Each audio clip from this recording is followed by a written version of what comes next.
What if I told you they sold out a stadium in 16 minutes for a concert everybody assumed would be Ozzy's funeral in slow motion? He performed from a throne, his legs barely worked, his voice cracked, but the original Black Sabbath still showed up, one by one, like ghosts summoned for a final war cry. It was supposed to be a goodbye, then Ozzy makes a fully whacked out announcement. Here's how that all went down. Like, subscribe, thank you. So Black Sabbath has a problem. Or rather, their lead singer Ozzy Osbourne has a problem. A whole list of them, actually. For years, he's been falling apart. Back in 2003, he wrecked his neck on a quad bike. Then came the Parkinson's diagnosis in 2019, a rare kind that messes with your nerves. After a fall at home made everything worse. After that, he basically could not walk correctly anymore. And the thing is, this wasn't the first time everybody thought it was over. The band had already done a whole thing called the End Tour back in 2017, which is supposed to be it, the big goodbye. Ozzy's last real solo gig was at the end of 2018.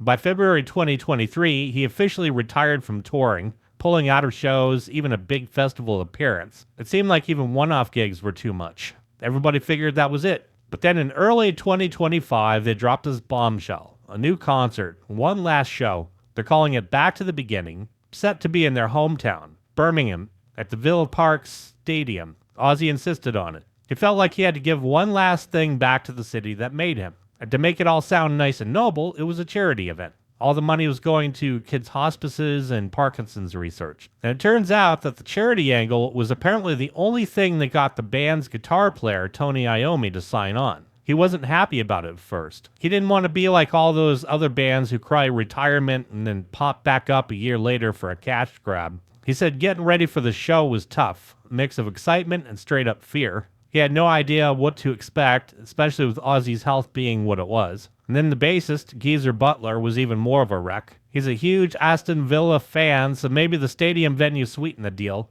but he admitted he was already having heart palpitations just thinking about it. Had a literal nightmare where they got on stage and everything went to hell, and then they all just crumbled into dust. He knew this had to be perfect. This was their last chance to leave a final impression, and the pressure was on. And then there's Bill Ward, the drummer. The last time the band tried to get together, Bill got screwed over, so nobody was even sure he'd show up to the gig. But Ozzy's health scares had apparently brought them back together. Ozzy made it clear that it was super important for Bill to be there. He wanted to end his career standing next to the same guy he started it with. So the whole thing's a mess of fragile friendships, bad timing, and incredibly high stakes. So they announced the tickets are going on sale and it's a bloodbath. They sell out the entire stadium in 16 minutes. Just like that. Gone. Fans who had been waiting their whole lives for this moment were left staring at their screens, completely shut out. The people who did get the tickets paid a fortune, some shelling out over $1,000 just for a seat, not to mention the thousands more for flights and hotels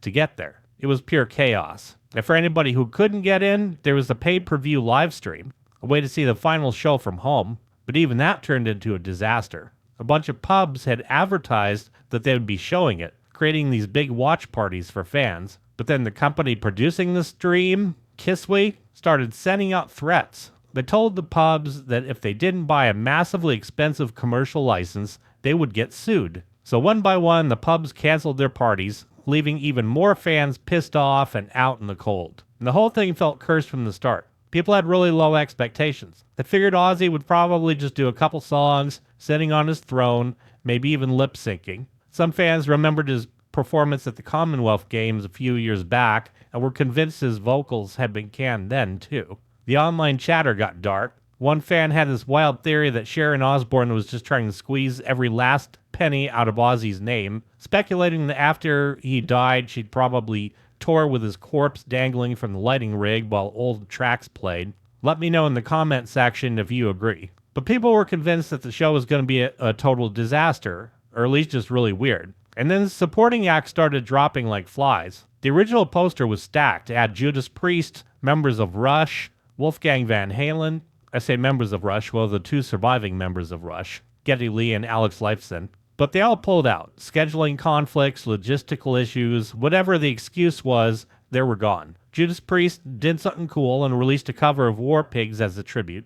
The surviving members of Soundgarden were on the bill, but they never showed. Jonathan Davis from Korn was supposed to be there, but just sent a video message instead.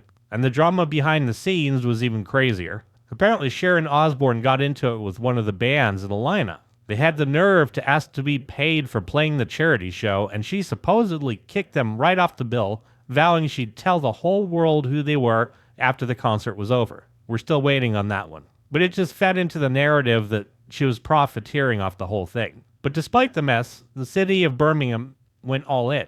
The 4 original guys were made free men of the city. A giant mural of the band went up, which they all signed. There's an Ozzy Osbourne working class hero museum exhibit. The local police even named a litter of puppies after them. It was a full-on Black Sabbath festival leading up to the main event.